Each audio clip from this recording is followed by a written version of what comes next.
The reps come when you have the goods. So I don't attribute my life changing to the reps so much, because I have to be honest, if I didn't have the script, I don't think I would have gotten the rep. And I don't think I would have been able to meet all the producers and people and execs in town that rep sent me to. So I have to give it to that script, and I'm very grateful to that script. What he did do is that helped me advance my career was to meet a lot of people in town. The Warner Brother, some production companies in the Warner Brother lot, Paramount.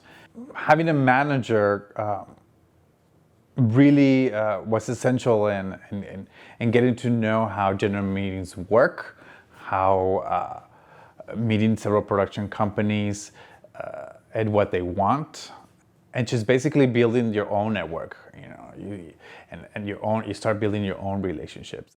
I got my agent shortly before the movie came out, The Boy Next Door. They had read my script and another script. It was mostly spearheaded by my manager at the time, who thought it was time I found an agent. And I interviewed with several agents, and that's a really hard thing to do. It's almost like speed dating. You have to make this big choice that could affect your life. Not that you have to do that with speed dating, but it's like, and you only get to meet them for a little bit of time. And it's a really hard decision to make. You don't know whether they're telling you things you want to hear, or whether you're hearing things you want to hear. It's a tough thing. So I had a hard time deciding, but I really loved my agents. I love the fact that there was a whole group of people who were willing to take the time from that agency and meet with me. I also love the fact that they were willing to assign me to a feature agent and a television agent, even though I hadn't done any writing in television, so to speak. And so I like that they had that confidence in me that they could sell me in the TV area too. And I liked both of the people personally very much, which I think is important. You can't force yourself to go with a jerk, even if you think he or she's going to do a great job for you. Yeah. You've got to live with yourself. So it used to be that managers just sort of build your brand, and they're sort of the safe space, and they consult you on what you're doing and this, that, and the other thing, and you call those people late at night when you're freaking out, which I don't recommend doing, by the way. And then your agent was sort of the guy who pushes the material and carpet bombs the town with the scripts. Like, that's sort of the vision, but I don't think that's entirely true. And I think at this time where so many managers are producers, and especially in my agency, in my management company, they push material out because they do have that bandwidth. So I get a little bit of both, and I look for them to both tell me what directions to look for, both consult on whether or not it's smarter to take my material into this direction or into another, and really work together, because ultimately the more people you have pulling on the same rope, the further it moves, hopefully. People want clients who friends have vouched for, because nobody wants to sort of get in business bed with an asshole. So, but I had a friend who had been repped by my manager when he was at her management firm, and then he left her team, and she was really sad. And I thought that said a lot, that she was like, lamenting the loss of him. And I also knew that he was looking for clients. So that seemed like a very good setup.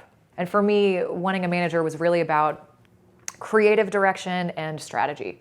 Those were the two big things that I felt like I needed.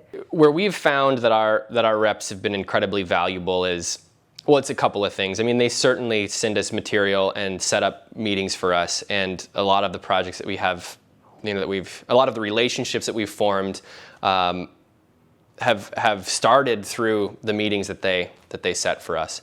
And there certainly is some fatigue with going to generals and doing all of that stuff, the kind of tour of the town. But at the end of the day, as I'd said, it's important to get people to, to trust you and to relate to you. And the only way to do that is ultimately, I think, to be in front of them and to have a conversation with them about the process. And so they were super valuable in just putting us in front of people that they think are like-minded creators.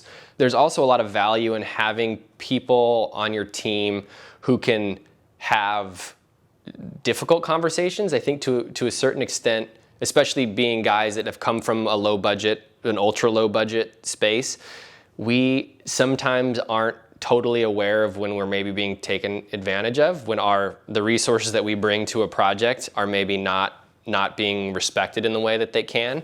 And having reps who can step in and obviously are more versed in the sort of legitimized world of making movies, to step in and say, hey, no, this is, the guys are actually worth this, or the guys are going to do this, is incredibly valuable. And then, of course, just on the deal-making side of things, a lot of these places can have the opportunity to help you package material. And they are really a sort of hub of resources. So if you have a great project that you really feel strongly about, having a place that has relationships with producers and cast and showrunners is incredibly valuable. It's it's a vouch game to a certain extent, right? What we do. So being able to have somebody like Brad or John, our agent at CAA, send our materials along and say, hey, take a look at this. You should trust these guys. There's a lot of value in that. And has really gotten us far.